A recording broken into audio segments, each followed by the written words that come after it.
Hello everybody, my name is Naya and I'm the Black Female Engineer. I provide content for new and aspiring software engineers, and today we are talking about the skills you need to be a successful software engineer that aren't technical. So what are they? Number one, organization. Y'all, the amount of time people can save by truly being very organized in their coding is pretty insane, especially when you're working with a team and you are able to be that team member who gives that next person very nice, clean code. Imagine just going about your day and then you are handed a project and it's just haywire in the files. Functions are everywhere, variables, all these things are just everywhere. Imagine how much harder your day now is because the person before you who had this project did not organize their things well. So that is why it's very, very important, because it can save you loads of time for not only yourself, but for your whole team. And make sure that if you don't have organizational skills, you practice it now during your coding. You can do this by making sure that your functions are grouped in a way that makes sense, by making sure that your functions aren't also, 20 lines long, but you have, very short, concise functions for each different operation being done. By doing these little things, you really can positively affect the trajectory of your project. So make sure you practice that today. Number two, you need to be very, very, very detail oriented. The amount of times I have spent hours just going through my code, not understanding why it's not working, why I'm getting this error on my browser every time I try to run my code, and seeing that it's because I had a comma somewhere that it wasn't supposed to be, or I had an extra number somewhere, or X, Y, and Z. It's ridiculous. And so where does being detail oriented come in?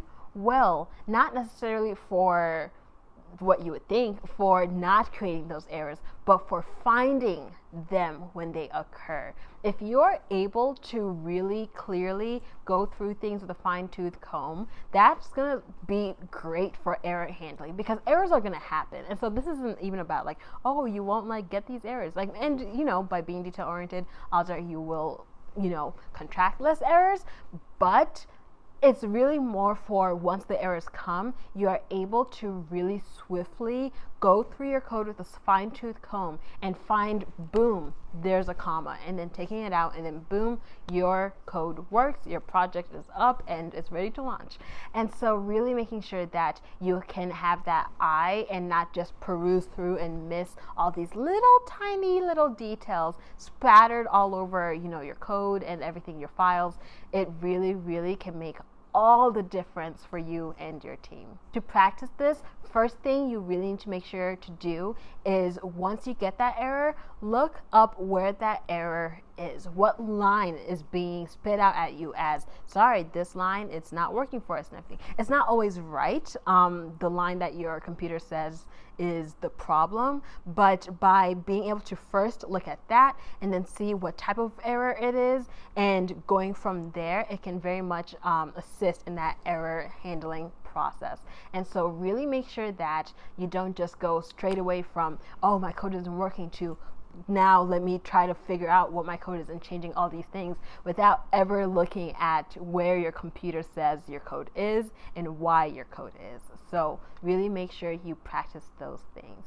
Next, you need to be a problem solver. There are a bajillion one ways to produce the same exact thing when it comes to code. Think of it this way. There are so many ways to get the number 2 to show up. You can do 1 plus 1, you can do 3 minus 1, you can do 4 divided by 2.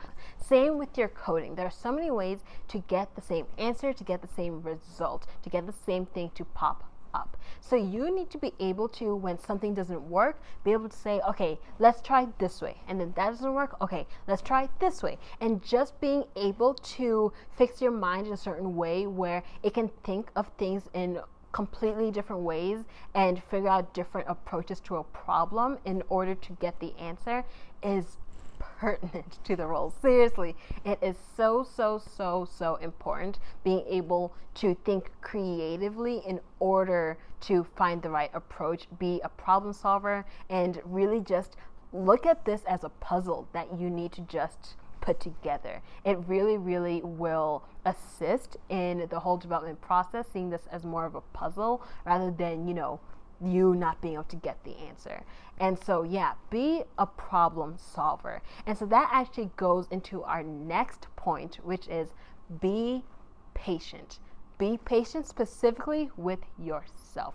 Think of it more, like I just said, less about, I'm just so bad at this and, I can't do X, Y, and Z. Like, no, you are just a person trying to solve a puzzle. And so when you are faced with a 500-piece, jigsaw puzzle and all, you don't beat yourself up saying, I'm so stupid, or, I just am not right for this, just because pieces aren't fitting, because the working pieces in there somewhere.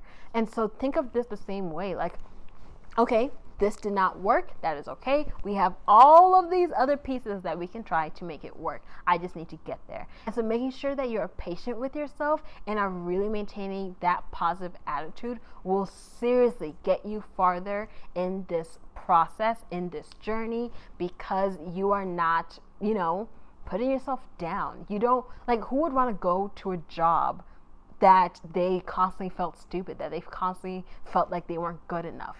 You don't want that for yourself. You want to be able to go to a job which you say, today we're going to, solve X, Y, and Z, and we're going to figure out different ways to do it and come back home and do it all the next day. And so, yeah, be patient with yourself. Know that at the end of the day, they're all just puzzles, and you will find the matching piece at some moment. The next thing that you need to be able to do is know how to ask the right question. It is so underrated, the power of asking the right question has. It can seriously be the difference from knowing an answer in 3 hours versus 3 minutes. Let's say you're stuck on creating, a navigation bar for your web app. Asking a question like, how do I right align my nav bar while keeping the list items in line? That's a much better question than, how do I make sure that the words in the nav bar stick together? It is so important to be able to ask the right questions so that the people around you know exactly what you are looking for and can provide you with the right answer. People just expect software engineers to be these people who just spend 8 hours a day just coding things out and then go home. So much time is spent asking questions. However, the difference between being the most liked person on the team to the least liked person is knowing the questions to ask. You need to make sure that the questions you ask aren't wasting your time, other people's time, and are really targeting the issue at hand. And so know how to really zone in on the problem and ask the correct question, whether it be to your manager, to Google, etc. Both of them are able to help you, but help them help you. Now, this last skill that you all need to have is being able to obtain a future mindset in your coding. So what does this mean? I like to describe it as developing for the future, coding for the future, where I will code now a certain way, knowing that I'm going to be using this function to give me a certain result, and that result is going to determine X, Y, and Z. And so I need to make sure I account for certain inputs, for certain variables, for certain, numbers, if there's a possibility of numbers being negative or a decimal, and accounting for that in my code. Now, of course, this takes practice and it takes a lot of foresight, but it's something that can really limit the amount of times you have to go back and edit previous code because, I didn't realize, there's a possibility of a negative number happening, so let me make sure I account for that in my code. Or, I didn't realize X, Y, and Z, and so let me go back here. It can really limit that by being able to think a few steps ahead at what the end goal is and how all the ways a user can use your functions or the functions can work. and being able to account for that now in your development. It's something that, yeah, it's truly, truly, truly can make all the difference. And like I said, it takes practice, but practice it now. There are ways you can practice that now by saying, okay, if the number is positive, do this, but if the number is negative, do this. Having if statements, having try-catch statements, really being able to account for the different scenarios that can come up in the future. That's really how you do that. And so everybody, I hope some of y'all have been able to see certain skills that it's like, okay, you know what? I really do need to hone in on my organization. I really need to hone in on, being detail oriented. I hope this has done that for you. If it has, please let me know by liking below. And don't forget to subscribe to my channel. I love seeing this community grow, and I really just appreciate it when you all support me and my channel. And yeah, don't forget to follow me on Instagram at the Black Female Engineer. And I will see y'all later. Bye, y'all.